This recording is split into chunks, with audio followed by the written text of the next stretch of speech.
Viral seorang kakek masih mengendarai mobil, oleng di jalan tol sampai tabrak pembatas jalan.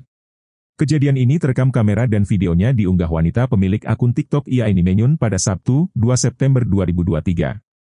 Awalnya pemilik akun sedang mengendarai mobil dan akan masuk ke jalan tol, namun saat mengantre di gerbang tol, ada mobil sedan yang pengendaranya kebingungan. Pasalnya si pengendara tak bisa menjangkau ketika akan tap e-money. Posisi mobilnya memang terlalu jauh dari perangkat pembayaran e-tol, sehingga tangan tak bisa menjangkaunya.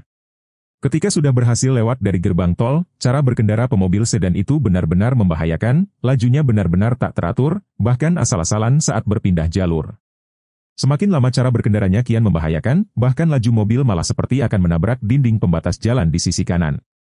Hal semacam ini berulang kali terjadi hingga pemilik akun memutuskan untuk menghentikannya. Usai dihentikan ternyata pengendaranya adalah seorang kakek dan di kursi belakang ada nenek yang tiduran, terlihat bahwa kondisi si kakek begitu lemah, kondisi tubuhnya seperti sedang sakit. Kemudian ada seorang pria yang diduga suami pemilik akun tersebut yang membantu si kakek untuk membenarkan posisi duduknya. Namun hingga berita ini ditulis belum diketahui secara pasti kelanjutan peristiwa tersebut. Peristiwa ini membuat pemilik akun merasa prihatin dan berharap anak dari kedua orang tua itu semakin memerhatikan ayah dan ibunya lagi, paling tidak tak dibiarkan menyetir sendiri lagi. Kalau bapak dan ibu ini punya anak sengaja video ini FYP ke anaknya agar mereka tahu kalau kedua orang tuanya sudah sangat tidak bisa untuk berpergian berdua saja, apalagi mengendarai mobil, tulisnya.